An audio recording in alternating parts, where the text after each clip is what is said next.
What do you want? Like, why are you here? What? Why you come out here recording me? What you mean? It's Christmas. I've been calling and texting your phone. Okay, but what do you need? Like, what's It's up? Christmas. I can't drop my daughter gifts off. I hope you got gifts for my other kids, too. If you dropping off gifts. Why would I have to have gifts for your other kids? Them ain't my kids. What you mean? Like, they need toys, too. Like, Bro, that's not my you can't responsibility. just drop off toys for your kids and I got other kids in my house. You don't make no sense. That's not my responsibility. My kids is my responsibility. They daddy is in jail. That ain't got nothing to do with me. Exactly. So if you dropping off gifts, they about to be jealous. Like, that's not gonna work. I'm not. Bro, that's not my fault, bro. If you don't got gifts, you know, I'm not. I am a daddy. My job is to take care of my kids, bro. At the end of the day, them is my kids. Them the only obligations that I got with you. The only task that I got is my kids, which I'm trying to drop off. Okay, well, you're not about to make my other kids feel bad, so nah. No, it's not my kids. Come back with other gifts. Come back with more So you're not gifts gonna, than them. so you ain't gonna take my gifts? No, I just told Bro, you. you on some bitter shit. Man, that's bitter, bro. Oh my God. Okay. How my daughter supposed to feel knowing that it's Christmas and everything, but you be trying to call me a deadbeat when I be trying? Yeah, okay. You not accepting the gifts. Well, like I said. You hear? That's my... Come back up, no. Bro, let me I said no. Yeah, I already know how you is, bro. You gonna try to call the police if I go in your house, bro. That's why I came. Exactly. That's why I came to knock on the door.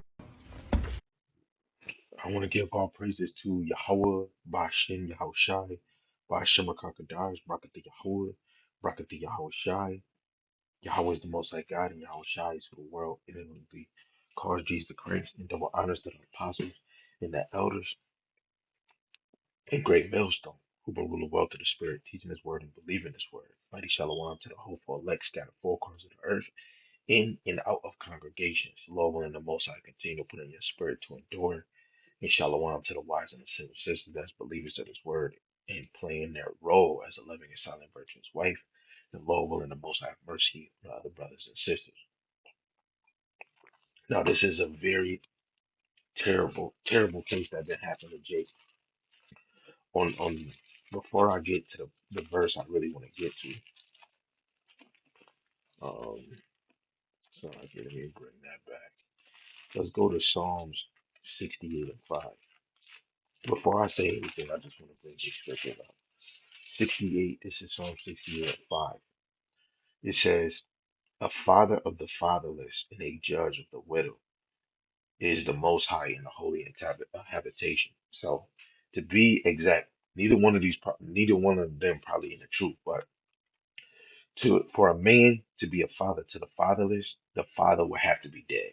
If the father is alive, that kid is not fatherless. You know, it's just the father is not in his life, right? But um a brother, especially any brother, he would, when he gets a wife, he would get children for his brother's wife, which we can see that in the law.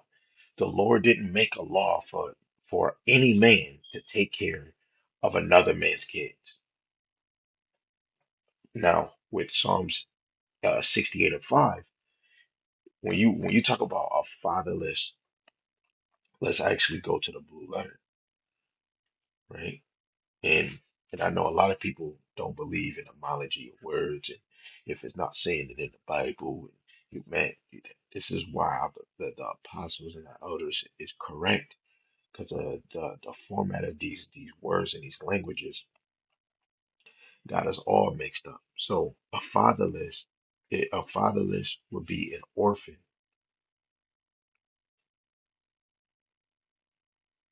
from an unused root meaning to be lonely,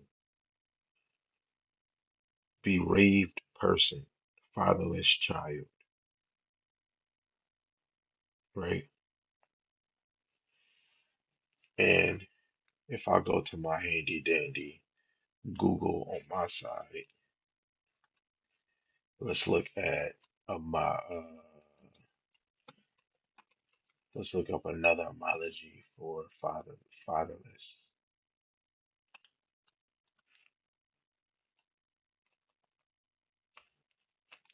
Fatherless meaning having no father because he is dead or absent from the home.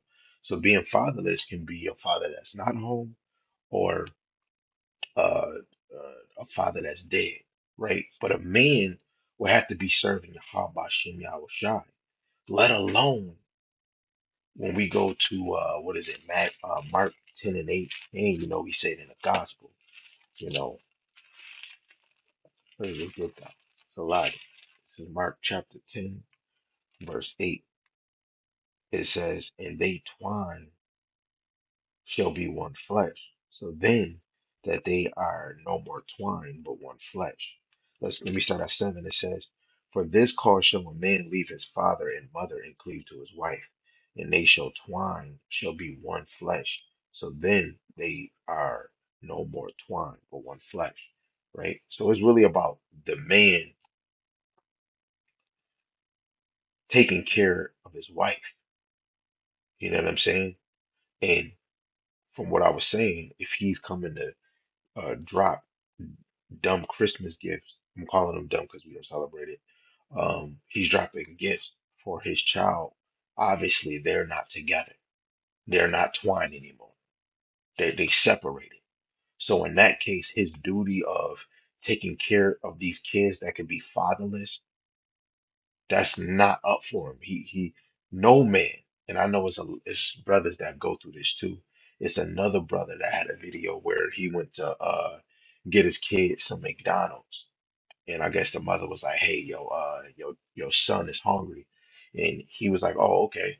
And he went to go get McDonald's, and she said, "Look," she said, "how you just gonna bring food for your son and not my other kids?" And he was like, "You text me and said my son is hungry." She said, "Yeah, but I was expecting and thinking you would have the common sense and knowing I got kids, and you gonna buy them something."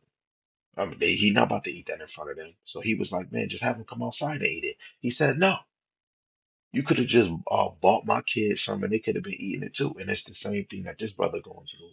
He said, man, just let them have their gifts. She was like, basically, she don't want the kids to see it because then they gonna start getting jealous. Man, that's his children, man. And this is where women think they rule us, man. Right? And I'm gonna just go to this last verse and just end this because I don't really want it to be crazy, you know. Um, dang, she ain't even solidified. That woman ain't even solidified. Like I will go to other verses, but it's hard to give her verses, you know. So I'm gonna just go the opposite way now because the way how she talking to this brother, she got me thinking of this. This is First Ezra chapter 4. And I'm going to just read two verses. Verse 22, it says, by this also we must know that a woman have dominion over you. Do ye not labor and toil and give and bring all to the woman? Yet a man taketh his sword and goeth his way to rob and to steal and to sell upon the sea and upon rivers. Right? And men, women do rule over us.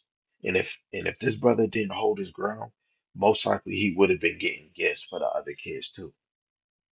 Or it could have been another way she could have came at him and he could have left and then came back with gifts for his kid and for them. And you could see how she moving. She ain't stopping until this man said, okay, I'm about to go give them some gifts. Or how about you just give three of them and separate and give this two to them and that. That's what she want him to do. She holding her damn ground, but that brother, he's not dealing with her. That's why these verses I go to, it goes into a man getting this stuff for his wife. Because when you read verse 20, it says a man leaveth his father that brought him up in his own country and cleaveth to his wife. So in all natural, brothers leave their mother and father to go be with a wife, just like their wife with their husband. They're not together anymore. So that's very clear. No woman in Israel, she's serving Yahweh Shem Shai should ever do this. So I'm gonna just yield to say shalom.